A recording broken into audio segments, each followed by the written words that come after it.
নমস্কাৰ বন্ধু-বান্ধৱীসকল সকলোকে স্বাগতম জনাইছোঁ আপোনালোকৰ মৰমৰ চেনেল এক্সাম ইণ্ডিয়া আছামলৈ। তো আজি আমি পলম নকৰি ভিডিঅ'টো আৰম্ভ কৰোঁ আৰু ভিডিঅ'টো পোনপ্ৰথমবাৰৰ বাবে মই আজি আপোনালোকক ওচৰত বহুত দিন মূৰত আহিছোঁ আৰু মোটামুটি একমাহ ডেৰমাহমান ভিডিঅ' বনাব পৰা নাছিলোঁ কাৰণ মোৰ ঘৰৰ কিছু কনষ্ট্ৰাকশ্যনৰ কাম চলি আছে। তো অলপ ৰুমৰ খেলি মেলি হৈ থকাৰ কাৰণে ভিডিঅ'বিলাক প্ৰস্তুত কৰা নাছিলোঁ। আৰু লগতে আপোনালোকে হয়তো জানে মই এবাৰ টেট কাম ৰিক্ৰুটমেণ্ট এক্সামটো দিছিলোঁ আৰু দিয়াৰ পাছত মানে ফাৰ্ষ্ট লিষ্টত বাৰু মোৰ নামটো অহা নাছিল, কিন্তু ছেকেণ্ড লিষ্টত ফাইনেলি আহি গ'ল আৰু অহাৰ পাছত ভেৰিফিকেশ্যনো হৈ গ'ল কমপ্লিটেড আৰু একচেপ্টেড ফৰ ফাৰ্ডাৰ প্ৰচেছিং তেনেদৰে আহিছে। এতিয়া কি হয় আৰু পিছত ষ্টেজখিনি গম পোৱা যাব। তো এতিয়া যি কি নহওক এইটো ভাল খবৰটো হয়তো বহুতে গম পোৱা নাছিলে বা কিছু সংখ্যকে গম পাইছিল, যেনে মোৰ লগত কণ্টেক্টত থাকে তেওঁলোকে জানে, কিন্তু যোনবিলাকে ধৰা গম মানে কণ্টেক্টত নাই, মানে কণ্টেক্টত সদায় ডেইলি কণ্টেক্ট নহয়, তেতিয়া তেওঁলোকে হয়তো গম পোৱা নাই। কিন্তু আপোনালোকক এইটোৱে জনাওঁ যে মোৰ ৰিজাল্টখিনি ধুনীয়াকৈ ওলালে আৰু পাছ কৰিলোঁ টেট কাম ৰিক্ৰুটমেণ্ট GT ছায়েন্স টিচাৰত আৰু মোৰ ভেৰিফিকেশ্যনো কমপ্লিটেড ছাকচেছফুলি হৈ গ'ল। আৰু বাকী প্ৰচেছৰ তাৰ ওপৰত মানে কিছু মোৰ যিখিনি এক্সপিৰিয়েঞ্চ, মই জানে আপোনালোকে যে মই আগতে ADREত চাকৰি কৰি থাকোঁতে যেতিয়া জবটো পাইছিলোঁ তেতিয়াও মই এটা আপোনালোকৰ সন্মুখত মই এটা এক্সপিৰিয়েঞ্চ ভিডিঅ' এটা লৈ আহিছিলোঁ, কেনেদৰে প্ৰিপাৰেশ্যন কৰিছিলোঁ বা কি ঘাত প্ৰতিঘাত নিগেটিভ বা পজিটিভ কি আছিল সেই সকলোখিনি আপোনালোকৰ ওচৰত বৰ্ণনা কৰিছিলোঁ। ঠিক তেনেদৰে যেতিয়া পৰৱৰ্তী সময়ত যদি একো অসুবিধা নহয়, যেতিয়া মানে ধৰক আমি এপইণ্টমেণ্ট চবখিনি যেতিয়া হৈ যোৱাৰ পাছত আকৌ মই পুনৰবাৰৰ বাবে তেনেকুৱা ধৰণৰ এটা এই ADRE জবটো পোৱাৰ পিছৰ পৰ্যায়ত মানে যিটো প্ৰিপাৰেশ্যন কি ধৰণে চলে, ধৰক এটা চাকৰি নোপোৱাতে যিটো প্ৰিপাৰেশ্যন চলে আৰু চাকৰি এটা কৰি থকাৰ পাছত কেনেদৰে প্ৰিপাৰেশ্যনটো কৰিব পাৰি বা কি কষ্টৰ সন্মুখীন হোৱা যায়, সেই সকলো সেই ভিডিঅ'টোৰ যোগে বৰ্ণনা কৰিম। গতিকে আপোনালোকে হয়তো বহুতে এইটো অপেক্ষা কৰি আছে হয়তো চাবৰ কাৰণে, গতিকে আপোনালোকে সেইটো 10 অক্টোবৰৰ ভিতৰত আপোনালোকে সেই ভিডিঅ'টো আপোনালোকে হয়তো পাই যাব। হয়তো 10 অক্টোবৰ ৰাতিও মই সেই ভিডিঅ'টো মানে ৰিলিজ কৰি দিম। তো আজি যি কি নহওক, আজি এইটো ভিডিঅ'টো মেইনলি টপিক আজি হ'ল বড়োলেণ্ড ইউনিভাৰ্চিটি, যি আপোনালোকে হয়তো জানে যে মই এই বড়োলেণ্ড ইউনিভাৰ্চিটিতে মই BEd কৰি অহা আৰু এই বড়োলেণ্ড ইউনিভাৰ্চিটিতে BEd কৰি কেনে আজি এই টেট কাম ৰিক্ৰুটমেণ্ট পৰীক্ষাও মই দিছিলোঁ 19 জানুৱাৰীত আৰু তাৰ পাছত মোৰ এতিয়া যি নহয় এটা ছাকচেছফুলি কিবা এটা পোৱা যেন মোৰ অনুভৱ হৈছে। তো সেইটো কাৰণে আপোনালোকৰ সন্মুখত আজি বড়োলেণ্ড ইউনিভাৰ্চিটিৰ বহুতে হয়তো BEd এণ্ট্ৰেঞ্চ দিছে, তো তেওঁলোকৰ এডমিশ্যন বা কাউন্সেলিং প্ৰচেছ কি ধৰণে বা কেনেকুৱা হ'ব সেই সম্পৰ্কে আজি কিছু আপোনালোকৰ ওচৰত মানে তথ্য অৱগত কৰিম। যিহেতু ফুললি মোৰ এইটোৰ ওপৰত এক্সপিৰিয়েঞ্চ আছে আৰু মই যেতিয়া 2021 চনত BEdত মই যেতিয়া নামভৰ্তি কৰিছিলোঁ, তো তাৰ পাছত মই এই BEd কমপ্লিট কৰি উঠি কেনে মই এই এটা জব কৰিছিলোঁ, তাৰপাছত মই এইখিনি হৈ গ'ল পিছৰখিনি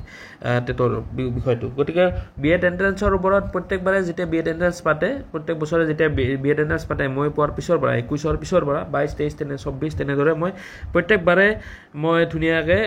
এইহৰ ওপৰত মই এনালাইচিছ এটা কৰোঁ কাউন্সেলিঙৰ ওপৰত, কিয়নো বহুতখিনি কেণ্ডিডেটে হয়তো যেতিয়া ইয়াৰ যেতিয়া কাউন্সেলিং কৰিব যায় তেতিয়া কিছু ৰিলিভেণ্ট ডকুমেণ্ট তেওঁলোকে নিব পাহৰি যায় বা কিছুমান ডকুমেণ্ট তেওঁলোকে নোলায়। তো সেইবিলাক যাতে অসুবিধা তেওঁলোকৰ নহয় আৰু অলৰেডি তেওঁলোকে যাতে সেই ডকুমেণ্টসমূহ তেওঁলোকে ল'বলৈ সক্ষম হয়, তাৰ বাবে আজি এই ভিডিঅ'টো প্ৰস্তুত কৰিছোঁ বা কোনবিলাক দায়িত্বত কিমান সংখ্যক পষ্ট আছে এই সকলো আপোনালোকৰ ওচৰত তথ্য অৱগত কৰিম। আৰু লগতে ইয়াৰ লগতে আৰু এটা কথা ক'বলৈ গৈ আছোঁ যে এই প্ৰচেছটো যিখিনি ক'ম মই, এই সম্পূৰ্ণ বেষ্ট হ'ব নতুন আমাৰ যি যোৱা বছৰৰ কাউন্সেলিং প্ৰচেছ আৰু আমাৰ সময়ত যি কাউন্সেলিং প্ৰচেছ আছিল প্ৰায় চবখিনি সমান আছিল, খালি পইচাৰ কিছু ডিফাৰেঞ্চ আছিল, আমাৰ সময়ত অলপ কম আছিল, তাৰপিছত অলপ বাঢ়ি গৈছে। তো যি কি নহওক, তো তেনেধৰণে আজি গোটেইখিনি ডিটেইল এনালাইচিছ দিম। অলপ দীঘলীয়া হ'ব ভিডিঅ'টো, কমপ্লিটলি চাব যিসকলে BEd এণ্ট্ৰেঞ্চ দিছে, তো আপোনালোকৰ বাবে এইটো লাভদায়ক হ'ব। তো যি কি নহওক, এতিয়া এখন নটিছ এখন আনিছোঁ যে বড়োলেণ্ড ইউনিভাৰ্চিটিৰ যিহেতু আপোনালোকে ইয়াত যিটো এণ্ট্ৰেঞ্চ টেষ্ট আছিল, এণ্ট্ৰেঞ্চ টেষ্টটো আপোনালোকে তো দিলে BEd এণ্ট্ৰেঞ্চ টেষ্ট যিটো আপোনালোকৰ 3 আগষ্টত হ'ল এইটো দিলে, আৰু ইয়াতে যিটো আপোনালোকৰ এণ্ট্ৰেঞ্চ টেষ্টটোৰ ৰিজাল্টো অতি সোনকালে ওলাব। আৰু মই চাইছোঁ ইয়াৰ ভিডিঅ'টো প্ৰস্তুত কৰাৰ আগতে ৰিজাল্ট সম্পৰ্কে, কাৰণ মই বহুত দিন ইয়াৰ লগত যিটো ৰিলেটেড লিংকত থকা নাই, গতিকে হয়তো ৰিজাল্ট দিও দিব পাৰে, গতিকে সেইকাৰণে মই অলপ চাই লৈছোঁ ৰিজাল্ট, কিন্তু মই কোনো ৱেবছাইটত মই দেখা নাই। কিন্তু কাউন্সেলিং প্ৰচেছৰ কি হ'ব ইয়াৰ প্ৰচেছটোৰ বিষয়ে মই আপোনালোকক এতিয়া জনাম। তো এইখন আছিল আমাৰ বড়োলেণ্ড ইউনিভাৰ্চিটিৰ যিটো মানে যিটো আপোনালোকৰ এণ্ট্ৰেঞ্চ হৈছিল সেই এণ্ট্ৰেঞ্চৰ ডেট সম্পৰ্কে কিছু ইয়াত তথ্য দিলোঁ। এতিয়া কথাটো হ'ল আমাৰ কাউন্সেলিং ফৰ্মখন আপোনালোকক প্ৰথমতে মই দেখাই দিম, তেতিয়া আপোনালোকে হয়তো আৰু গম পাব ভালকৈ। তো এইখন হ'ল আপোনালোকৰ কাউন্সেলিং ফৰ্ম ঠিক আছে এইখন কাউন্সেলিং ফৰ্মে আপোনালোকে তাত পাব বা আপোনালোকক ওলাই নিব দিব যেতিয়া আপোনালোকে এন্ট্ৰেন্স টেষ্টটো পাছ কৰিব আৰু আপোনালোকক মানে ৰোল নম্বৰ ওয়াইজ একৰ্ডিংলি বা আপোনালোকৰ ৰেংক অনুযায়ী বা সিৰিয়েল নম্বৰ অনুযায়ী আপোনালোকক যেতিয়া কাউন্সেলিং কৰিবলৈ এই বড়োলেণ্ড ইউনিভাৰ্চিটিৰ অডিটৰিয়ামত যেতিয়া মাতিব তেতিয়া আপোনালোকে এই কাগজখন লৈ যাব লাগিব আৰু এই কাগজখন আপোনালোকক যদি লাগে মই আমাৰ গ্ৰুপত এক্সাম ইণ্ডিয়া গ্ৰুপত মই এখন তাত দি দিম তাৰ পৰা ল'ব পাৰিব আৰু তাত আপোনালোকে জইন হ'ব পাৰিব বা মোক কমেন্ট বক্সত কমেন্ট কৰিব মই দি দিম তো ইয়াতে নেম অফ কেণ্ডিডেট প্ৰথমতে আপোনালোকৰ নিজৰ নামটো সম্পূৰ্ণ মই কি কি ক'ব লাগিব গোটেইখিনি কৈ আছোঁ নেম অফ কেণ্ডিডেট মানে আপোনাৰ নামটো যোনে পৰীক্ষা দিছে তাৰপিছত তেওঁৰ ফাদাৰ্ছ নেম তেওঁৰ দেউতাকৰ নাম মাদাৰ্ছ নেম মাকৰ নাম আপুনি কি কাষ্ট বা কি কেটেগৰী বিলং কৰি আছে ST plains ST hills SC OBC MOBC EWS বা PWD আপুনি এইটো ইয়াতে লিখিব লাগিব এটা কথা হ'ল যে জেনেৰেল কাষ্টৰখিনি কি লিখিব জেনেৰেল কাষ্টৰখিনি ইয়াতে একো নিলিখিলেও কথা নাই বা যদি আপুনি জেনেৰেল বুলিও লিখে কোনো প্ৰবলেম নাই বা একো নিলিখিলেও কথা নাই কাৰণ যেহেতু ইয়াতে কোনো ধৰণৰ ষ্টাৰ মাৰ্ক নাই যে এইটো মেণ্ডেটৰী লিখিব লাগিব নেক্সট আপোনালোকৰ পাৰ্মানেণ্ট এড্ৰেছ আপোনালোকৰ ঘৰৰ যে আপোনালোকৰ গাঁওখনৰ নাম বা আপুনি যদি টাউনত বাস কৰে তো ৱাৰ্ডৰ নাম এনেকৈ ধৰণে আপোনালোকে লিখিব লাগিব ঠিক তেনেকৈ name of institute last attend যদি আপুনি লাষ্ট মানে ধৰক MA পাছ কৰিছে গুৱাহাটী ইউনিভাৰ্চিটিৰ পৰা তেতিয়াহ'লে ইয়াতে গুৱাহাটী ইউনিভাৰ্চিটিৰ নামটো লিখিব লাগিব যে গুৱাহাটী ইউনিভাৰ্চিটি ঠিক আছে যদি আপুনি মাষ্টাৰ ডিগ্ৰী মানে কি মাষ্টাৰ ডিগ্ৰী যদি পাছ কৰি কেনে আপুনি BEdত নাম লগাব গৈ আছে গতিকে মাষ্টাৰ ডিগ্ৰীৰ লাষ্ট যিখন ইউনিভাৰ্চিটিৰ পৰা কৰিছে সেইখনৰ নাম আৰু যদি আপুনি BSc কৰি কেনে আপুনি বা BA বা BCom কৰি কেনে যদি আপুনি BEd এন্ট্ৰেন্সত বহিছিল তেতিয়াহ'লে আপুনি সেই কলেজখনৰ নাম য'ৰ পৰা আপুনি গ্ৰেজুৱেশ্যন কৰিছে এইটো লিখিব লাগিব আৰু ঠিক তেনেকৈ ডেট অফ লাষ্ট এক্সামিনেশ্যন পাছ যদি আপুনি যিটো ইয়াৰত আপুনি গ্ৰেজুৱেশ্যন হওক বা পোষ্ট গ্ৰেজুৱেশ্যন হওক যিটো আপুনি ক্লিয়াৰ কৰিছে যিটো ইয়াৰত সেই ইয়াৰটো আপুনি লিখিব লাগিব ঠিক তেনেকৈ BEd এন্ট্ৰেন্সৰ যিটো ৰোল নম্বৰ সেই ৰোল নম্বৰটো ইয়াতে লিখিব আৰু BEd এন্ট্ৰেন্সৰ ৰিজাল্ট দিলে আপোনালোকে গম পাব কিমান মাৰ্ক পাইছে সেইটো ইয়াতে লিখিব ঠিক আছে ঠিক তেনেকৈ BA BSc বা BComৰ আপুনি যদি যিটো মানে মাৰ্ক পাইছিল 1700 নম্বৰৰ ভিতৰত গুৱাহাটী ইউনিভাৰ্চিটিলৈ 1700 নম্বৰ আছিল আমাৰ তো তাৰ ভিতৰত আপুনি কিমান নম্বৰ পাইছে সেইখিনি আপুনি ইয়াতে লিখিব ঠিক তেনেকৈ তাৰ আপোনালোকে জানে গুৱাহাটী ইউনিভাৰ্চিটিত ইনটু 10 হয় তো আমি যেটো কাউন্সেলিং কৰিলো অলৰেডি আমাৰ টেটকাম ৰিক্ৰুটমেন্টৰ তো তাত আমি গম পাইছো যে গুৱাহাটী ইউনিভাৰ্চিটি ইনটু 10 তো আপোনালোকৰ মাৰ্কশিট বিলাকৰ পিছফালে লিখা থাকে পাৰ্চেন্টেজটো ওলাৰ কাৰণে CGPA ৰ পৰা তো ইয়াতে সেই পাৰ্চেন্টটো আপুনি ইয়াতে বহাব ঠিক আছে আৰু ভালকে বহাব এই পাৰ্চেন্টেজটো বহুত খেলিমেলি লাগে আমাৰ এই টেটকাম ৰিক্ৰুটমেন্টৰ ভেৰিফিকেশনত তেনেকৈ বহুতৰ খেলিমেলি হৈছিল তো PG মাৰ্কস আপুনি যেটো যদি আপোনাৰ মাষ্টাৰ ডিগ্ৰী আছে যদি আছে তেতিয়াহ'লে আপুনি এতে PG মাষ্টাৰ ডিগ্ৰী আপুনি কিমান মাৰ্ক পাইছে মানে অবটেন মাৰ্কটো ইয়াতে লিখিব আৰু লগতে আপুনি পাৰ্চেন্টেজ কিমান মানে পাইছে হেতু আপুনি ক্যালকুলেশন কৰি উলাই কেনে লিখি দিব ঠিক আছে তাৰপিছত আপোনালোকৰ ডকুমেন্ট ভেৰিফিকেশন কি কি ডকুমেন্ট ইয়াতে লাগিব তো HSLC ৰ আপোনালোকে লাগিব ইয়াৰ পাছিং ইয়াতে লিখিব পাৰ্চেন্টেজ লিখিব আৰু কিবা যদি ৰিমাৰ্কস আছে কিবা যদি আপুনি লিখিব খোজে এটো লিখিব যদি এটো ইফ এনি যদি আপুনি লিখিব খোজে এটো ইমান মেন্ডেটৰি নহয় এটো ইমান প্ৰয়োজন নাই গটিকে HS ৰ আপুনি পাছিং ইয়াৰ লগতে পাৰ্চেন্টেজ UG মানে আপোনাৰ গ্ৰেজুৱেট তাৰ পাছিং ইয়াৰ পাৰ্চেন্টেজ PG ৰ ঠিক তেনেকৈ এইখিনি এনি আদাৰ যদি আপোনালোকৰ কিবা NCC কিবা কিবি এইবিলাক যদি আছে স্পৰ্টছ সাৰ্টিফিকেট বা কিবা এনেকুৱা এইবিলাক আপুনি ইয়াতে দিব পাৰে নেক্সট হল আপোনালোকৰ যদি কাষ্ট সাৰ্টিফিকেট যদি আছে বিলং কৰি তেতিয়াহলে সেই কাষ্ট সাৰ্টিফিকেট খনৰ ইস্যু ডেটটো লাগিব যদি আপুনি EWS আমাৰ সেন্ট্ৰেল EWS আছে ষ্টেট EWS টো নাই NCL মানে হল OBC খনৰ কাৰণে নন ক্ৰিমি সাৰ্টিফিকেট বুলি কোৱা হয় NCL এখন OBC ৰ কাৰণে লাগে তো OBC NCL ডেটৰ ইস্যুটো OBC সাৰ্টিফিকেটৰ নহয় দে OBC NCL খনৰ ডেট অফ ইস্যু ডেটটো লাগিব ঠিক তেনেকৈ আপুনি যদি ফিজিক্যাল উইকাৰ সেকশনত যদি মানে কি আপুনি যদি ফিজিক্যালি হ্যান্ডিক্যাপ যদি হয় তেতিয়াহলে আপোনাৰ সেই এখন সাৰ্টিফিকেটখন কিটো আপোনাৰ ডেটত ইস্যু হৈছে হেতু আপুনি লিখিব লাগিব ঠিক তেনেকৈ কাষ্ট সাৰ্টিফিকেট মানে SC OBC তো কলো OBC NCL SC ST বা ST প্লেইনছৰ যদি কিবা কাষ্ট সাৰ্টিফিকেট আছে তাৰ ডেট অফ ইস্যু আৰু এটো ভ্যালিড কিমানলৈকে আছে হেতু লিখিব লাগিব ৰিমাৰ্কসত আপুনি একো লিখিব লগা নাই ঠিক আছে এইখিনি বস্তু লিখিব তাৰ পাছত আপোনালোকে ইয়াতে সিগনেচাৰটো কৰিব সিগনেচাৰ অফ ষ্টুডেন্ট আৰু তাৰ পাছত আপোনালোকৰ ইয়াতে বাকি যিখিনি এইখিনি বস্তুখিনি এইখিনি আপোনালোকৰ তেলকে কৰিব এই সম্পূৰ্ণ প্ৰসেস এইখিনি 12 13 কলম দুটা আপোনালোকৰ কাউন্সেলিংত যিসকলে বহি থাকিব চেয়াৰম্যান তেওঁলোকে ইয়াতে আপোনালোকৰ এইখিনি ফুলফিল কৰি দিব আৰু এই দুইখন এখনেই হয় ইয়াতে আপোনালোকক এইখিনি বস্তু লিখা আছে যেতিয়া আপোনালোকৰ ভেৰিফিকেশন হৈ যাব তেতিয়া আপোনালোকৰ ভেৰিফায়াৰজনে যোনে ভেৰিফাই কৰিব আপোনালোকৰ চাৰ্টিফিকেট মাৰ্কশ্বিটবিলাক যোনে চাব তেওঁ ইয়াতে তেওঁৰ নামটো ইয়াতে লিখিব আৰু লিখি উঠি তেওঁ ইয়াতে ছিগনেচাৰ কৰি দিব যে ভেৰিফাইড হৈছে ষ্টুডেণ্টগৰাকী আৰু ইয়াতে আপোনাৰ কোনখন কলেজত মানে কোনখন ইনষ্টিটিউটত আপুনি বিএড এণ্ট্ৰেঞ্চ মানে বিএড কোৰ্চ কৰিবৰ কাৰণে যাব তো ইয়াত ঠিকনাৰ নাম তেওঁলোকে লিখি দিব আপোনাৰ কাষ্টটো লিখি দিব আৰু যদি কিবা আছে ইয়াতে কিবা লিখিব লগা আছে বা আপুনি যদি ধৰক কিবা এখন ডকুমেণ্ট দিব পাহৰিছে তেওঁলোকে সেইবিলাক লিখিব আৰু লাষ্টত ইয়াতে ডেটটো লিখিব আৰু চেয়াৰমেনে ইয়াতে চাইন কৰি দিব বাছ এইখিনিতে আপোনালোকৰ কাউন্সিলিং প্ৰচেছটো সমাপ্ত হ'ব এতিয়া মেইন কথাটো হ'ল আমাৰ টপিকটো আছিলে যে আমি এতিয়া আলোচনা কৰিম যে এইখন কাগজ এটা মই লৈ লৈছোঁ যে আমি কাগজটো আলোচনা কৰিম ইয়াতে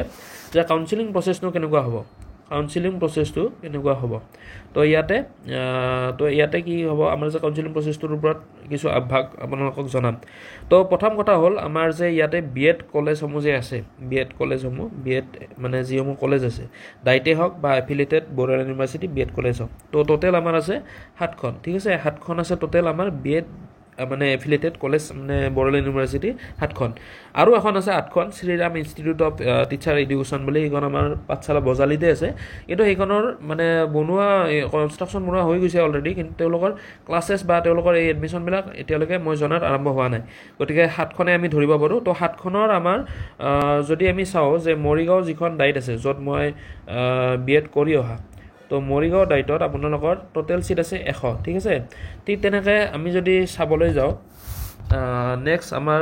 হাউলি যিখন আছে হাউলি ডাইট তো হাউলিত আমাৰ আছে 50টা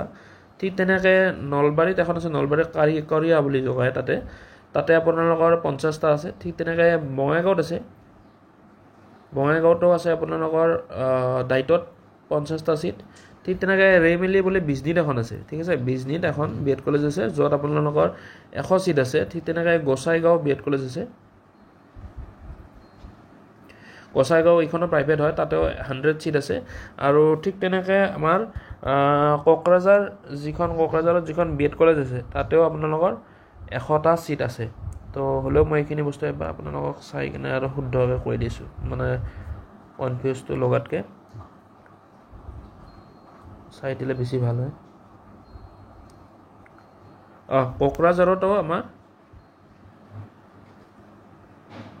কোকৰাঝাৰত যিখন আমাৰ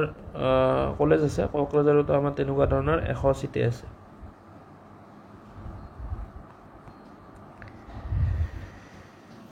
কোকৰাঝাৰ মানে government college of teacher education Kokrajhar তাতেও 100টা চিট আছে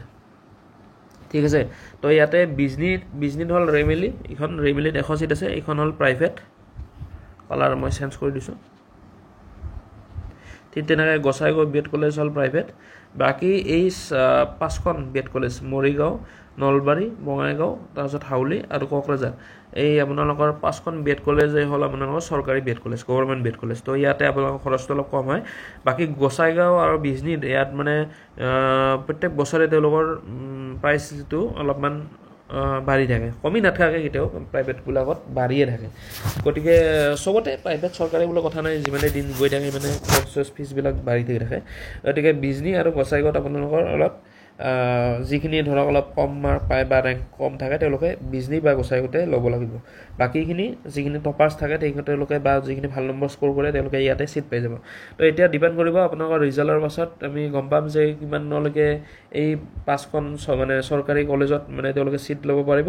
আৰু বাকী এই কিমানজনে এই প্ৰাইভেট বিএড কলেজত ল'ব পাৰিব সেইখিনি আমি ৰিজাল্টৰ পাছত গম পাম যি কি নহওক আমি যিহেতু আজি কাউন্সিলিঙৰ ওপৰত মেইন থাম্বনেইল লগাই কিনে ভিডিঅ'টো প্ৰস্তুত কৰিছোঁ গতিকে কাউন্সিলিঙৰ ওপৰত আজি আমি আলোকপাত কৰোঁ তো কাউন্সিলিঙৰ ওপৰত মেইনলি যদি আমি কথা ক'বলৈ যাওঁ তো মেইনলি আপোনালোকৰ প্ৰথমতে যিখন কাউন্সিলিং ফৰ্ম মই প্ৰথমতে দেখালোঁ সেইখন আপোনালোকৰ মেইন ফাৰ্ষ্ট লাগিব কাউন্সিলিং ফৰ্মখন লাগিব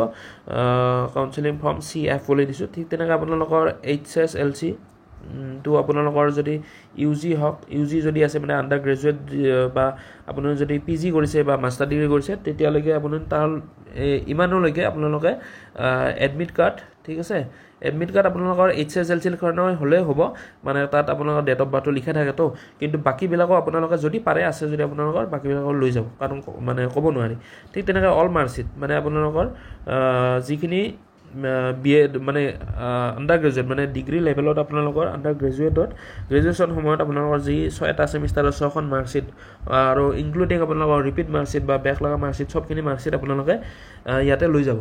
অৰিজিনেল মাৰ্কশ্বিট প্লাছ ইয়াৰ ফটোকপি ঠিক আছে আৰু লগতে আপোনালোকৰ চাৰ্টিফিকেটখন আপোনালোকৰ প্ৰভিজনেল হ'লেও কথা নাই এইখিনি আপোনালোকক দৰকাৰ হ'ব আৰু নেক্সট আপোনালোকৰ 3 নম্বৰ পইণ্টত হ'ব আপোনালোকৰ যদি গেপ দিছে গেপ চাৰ্টিফিকেটখন লাগিব কিন্তু যদি আপোনালোকৰ বহুতো গেপ আছে মোটামুটি ধৰক 4-5 বছৰ এনেকুৱা যদি গেপ আছে তেতিয়াহ'লে হয়তো আপোনালোকৰ কেণ্ডিডেটছৰ কেঞ্চেল হ'ব পাৰে এইখিনি আপোনালোকে মন কৰিব যে গেপ চাৰ্টিফিকেট যদি আছে গেপ চাৰ্টিফিকেটখন আপোনালোকে এডভকেটৰ থ্ৰুৰে আপোনালোকে গেপ চাৰ্টিফিকেটখন ওলাব পাৰে এডভকেটৰ লগত চিনাকি এডভকেটৰ লগত যোগাযোগ কৰক আৰু তেওঁ কওক যে মই এখন গেপ চাৰ্টিফিকেট লাগে আপুনি কিহৰ কাৰণে গেপ দিলে মানে 1 বছৰ বা 2 বছৰ হায়েষ্ট 2 বছৰলৈকে একচেপ্ট কৰে 2-3 বছৰলৈকে একচেপ্ট কৰে কিন্তু তাৰ পাছত হ'লে কিন্তু আৰু তেওঁলোকে মই জনাৰ একচেপ্ট নকৰে তো গেপ চাৰ্টিফিকেটখন লাগিব ঠিক তেনেকৈ আপোনালোকৰ যদি যিখিনি মেইনলি OBC যিখিনি আছে তেওঁলোকক কিন্তু NCL খান লাগিবই গতিকে আপোনালোকৰ পৰীক্ষা ভালেই হৈছে বেয়া হৈছে কিন্তু কথা নাই গতিকে আপোনালোকে ইমিডিয়েট যে মোৰ ভিডিঅ' চোৱাৰ পিছতে আপোনালোকে অহাকালি সোমবাৰ হ'ব গতিকে DC অফিচত যাওক DC অফিচত গৈ আপোনালোকে প্ৰথমতে OBC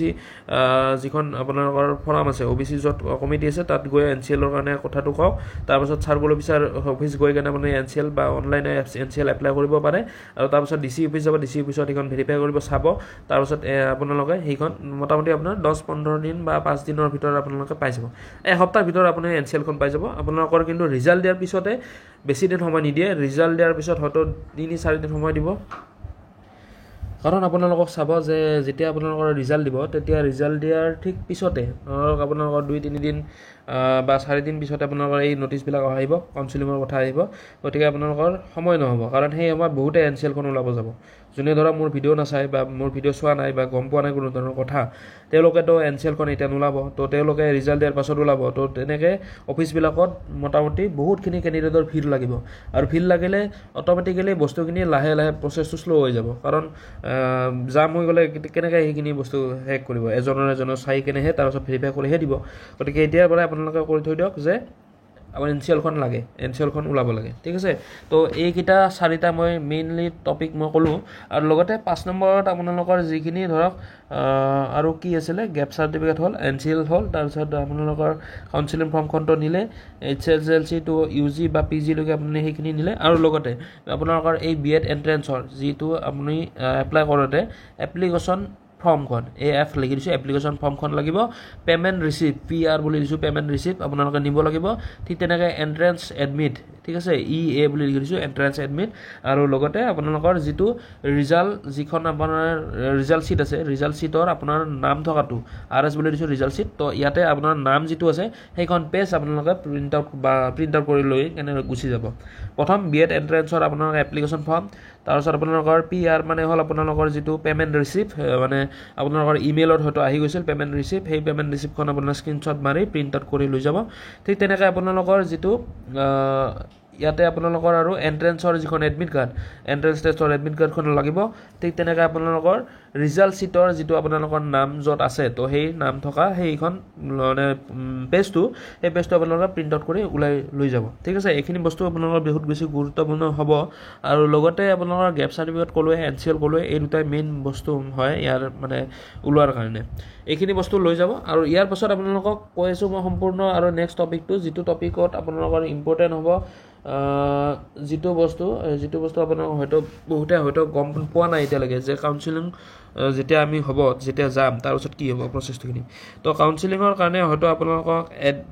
1 পৰা 2 দিন সময় আপোনালোকক দিব BEdৰখিনিৰ কাৰণে আৰু MAdৰখিনিৰ কাৰণে এদিন সময় থাকে এই প্ৰথম ফাৰ্ষ্ট ডে একদিন হ'ব ছেকেণ্ড ডে এদিন হ'ব BEdৰ কাৰণে আৰু ফাৰ্ষ্ট ডেতে আপোনাৰ MAdৰ যিহেতু পোষ্টটো কম গতিকে কেণ্ডিডেটো কম গতিকে MAdৰ একদিনতে হৈ যায় গতিকে প্ৰথম আপোনালোকৰ BEdৰ হ'ব তো BEdৰ কাৰণে আপোনালোকৰ হয়তো ৰাতিপুৱা 9 AM আপোনালোকক বড়োলেণ্ড যিটো ইউনিভাৰ্চিটি BU ইউনিভাৰ্চিটিৰ যিটো অডিটৰিয়াম আছে অডিটৰিয়ামত আপোনালোকক মাতিব ঠিক আছে আৰু তাত গৈ আপোনালোকক বহিব দিব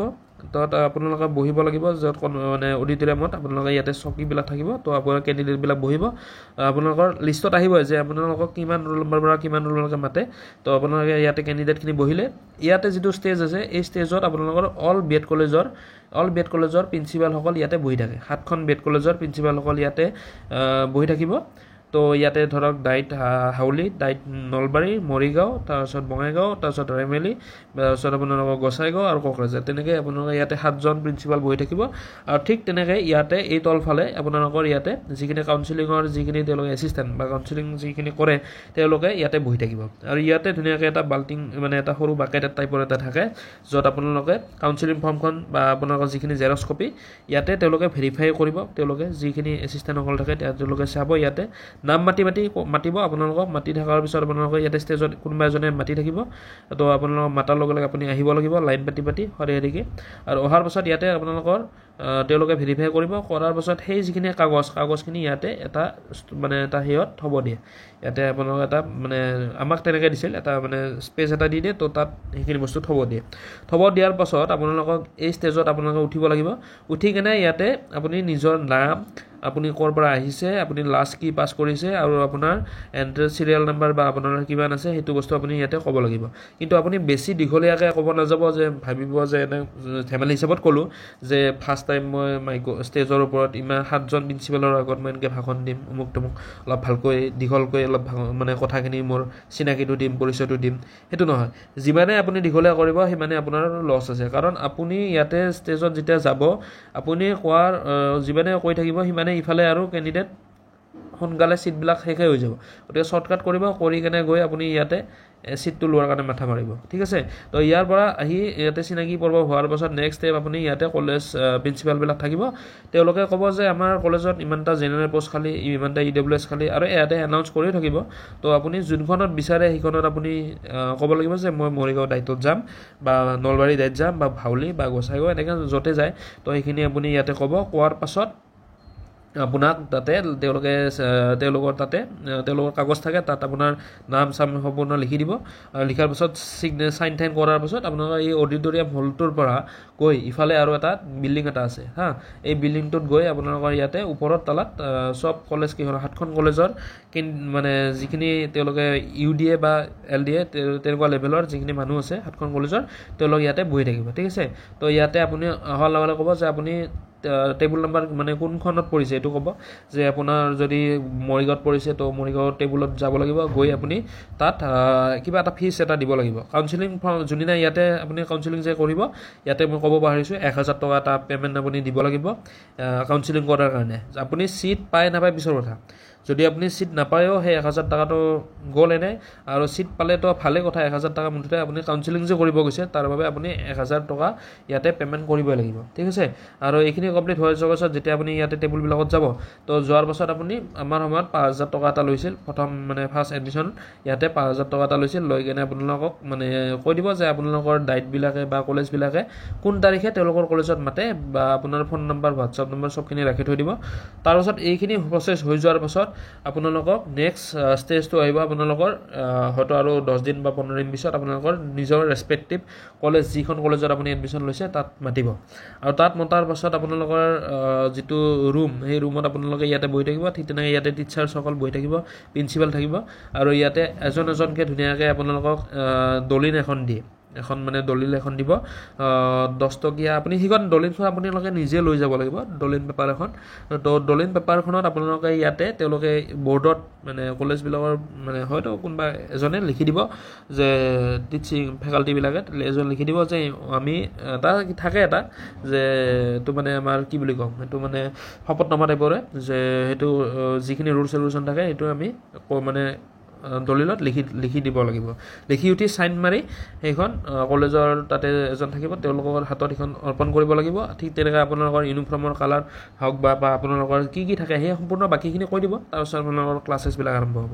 তো দলিলখনত কি থাকে আপোনালোকৰ হয়তো এতিয়া ভয় খাব পাৰে, কি থাকে মই কৈ আছোঁ। এইটো যিহেতু এটা BEd কৰ্চটো এটা প্ৰফেচনেল BEd কৰ্চ, গতিকে ইয়াতে আপোনালোকৰ কোনো ধৰণৰ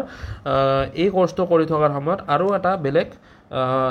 ৰেগুলাৰ কৰ্চ আপুনি কৰিব নোৱাৰে। কিন্তু ডিষ্টেঞ্চত যদি আপুনি MA কৰি আছে বা আপুনি আৰু বেলেগ ডিগ্ৰী এটা কৰিছে কোনো কথা নাই, কিন্তু আপুনি এইটো যিহেতু ৰেগুলাৰ কৰ্চ, এই এটা ৰেগুলাৰ কৰ্চ কৰি থকাৰ সময়তে আন এটা ৰেগুলাৰ কৰ্চ আপুনি এপ্লিকেবল নহ'ব বা আপুনি কৰিব নোৱাৰে। যদি আপুনি ইফালে মাষ্টাৰ ডিগ্ৰীৰো ছিট পাইছে, ইফালে BEdৰো ছিট পাইছে, ভাবিছে কি যে ইউনিভাৰ্চিটিৰ ওচৰতে ডাইটখন, দুইটা এটা কাম চলাম, মই এদিনে ইয়াতে ক্লাছ কৰিম, সেইটো সম্ভৱ নহয়। তো সেইটো ইয়াতে আপুনি লিখিব লাগিব, মানে বন চাইন টাইপত, যে মই এই 2 বছৰ ইয়াতে আছোঁ, যেতিয়া এই 2 বছৰ মই ইয়াতে থাকিম আৰু ইয়াতে পৰাই মই মানে কাম কাজখিনি মই আগবঢ়াম কিন্তু এইটো নহয় যে আপুনি ধৰক সেই 2 বছৰৰ ভিতৰতে আপুনি ধৰক APSC পালে বা কোনোবা চাকৰি এটা পালে এতিয়া আমাৰ হাইকোৰ্টৰ গুৱাহাটী হাইকোৰ্টৰ পোষ্ট ওলাইছে বা ADRতো আপোনাৰ হয়তো পাব কিছুমানে তো তেওঁলোকে যদি গুচিও যায় এইটো তাত কোনো একো প্ৰব্লেম নহয় সেইটো কোনো প্ৰব্লেম নহয় যে আপুনি B.Ed কৰি আছে তাৰ মাজতে আপুনি বেলেগ চাকৰি পালে গুচি যাব পাৰে কোনো তাত প্ৰব্লেম নাই কিন্তু আপুনি সেই কোৰ্সটো কৰি থকাৰ লগতে আন এটা কোৰ্স এডমিশন ল'ব নোৱাৰে বা কৰিব নোৱাৰে কিন্তু আপুনি বাকি আপুনি ধৰক মানে বেলেগ কিবা ক'বাত আপুনি ধৰক কোচিং লওক বা আপুনি ধৰক পঢ়ি থাকক সেইটো অনলাইন আপুনি যি কৰিব পাৰে কিন্তু ৰেগুলাৰ ক্লাसेছ বেলেগত কৰিব নোৱাৰে বা আপুনি ধৰক কৰবাত স্কুলতো আপুনি ধৰক পাৰ্ট টাইম যে আপুনি ক্লাছ কৰিব যাব সেইবিলাক আপুনি ধৰক কৰিব নোৱাৰে মেইন ৰুলছ এণ্ড ৰেগুলেশ্যন মতে তো এইখিনি বস্তু আছিল কাউন্সেলিং প্ৰচেছটোৰ ওপৰত আৰু যদি কিবা আখুৱা থাকে আপোনালোকৰ সেইখিনি আখুৱা মোক কমেণ্ট বক্সত কমেণ্ট কৰি জনাব আৰু সম্পূৰ্ণ কৈ দিলোঁ আৰু কাউন্সেলিং ফৰ্মখন মোৰ গ্ৰুপত পাব জনাব লাগিলে মই দি দিম আৰু সেই সময়ত যেতিয়া আপোনাৰ ৰিজাল্ট হ'ব তেতিয়া আপোনালোকৰ কাউন্সেলিং ফৰ্মখন আহি যাবই তো সেইখিনি বস্তু আপোনালোকক ক'লোঁ আৰু আপোনালোকে মেইনলি NCLখন বহুত বেছি ইম্পৰ্টেণ্ট OBC NCL অতি সোনকালে কৰক কালি যাই এইখিনি কাম কৰক আৰু লগতে আপোনালোকৰ গেপ চাৰ্টিফিকেট যাৰ আছে গেপ চাৰ্টিফিকেটখন আপোনালোকে ইমিডিয়েট মানে ওলাই দিব মানে যদি আপোনাৰ এডভোকেট চিনাকি আছে তেতিয়া ৰিজাল্ট দিয়াৰ পিছতো কথা নাই কিন্তু যদি চিনাকি নাই তেতিয়াহ'লে অলপ সোনকালে কৰিব কাৰণ কথাটো প্ৰব্লেম হ'ব নহ'লে কাৰণ আপোনাৰ ৰিজাল্ট দিব আৰু এই দুটাৰ কাৰণে আপুনি যদি এন্ট্ৰেন্সত এডমিশ্যনটো ল'ব নোৱাৰে ৰিজাল্টৰ পাছত যদি এডমিশ্যন ল'ব নোৱাৰে ভাল মাৰ্ক থাকিব বহুত বেছি দুখৰ কাৰণ হ'ব কাৰণ আৰু 2 বছৰ আপুনি বা 1 বছৰ আপুনি ৰখিব লাগিব মানে অহা বছৰ এডমিশ্যন লোৱাৰ কাৰণে এইখিনি বস্তু তো ভাল লাগিলে চেনেলটো ছাবস্ক্ৰাইব কৰিব আগন্তুক নতুন আৰু ভিডিঅ' আহি আছে আৰু যিসকলে নতুন এক্সামৰ কাৰণে প্ৰিপাৰেশ্যন চলি আছে তেওঁলোকৰ বাবেও মই ভাল কিবা কণ্টেণ্ট আনিম তো আজিলৈ এইখিনি আছিল ধন্যবাদ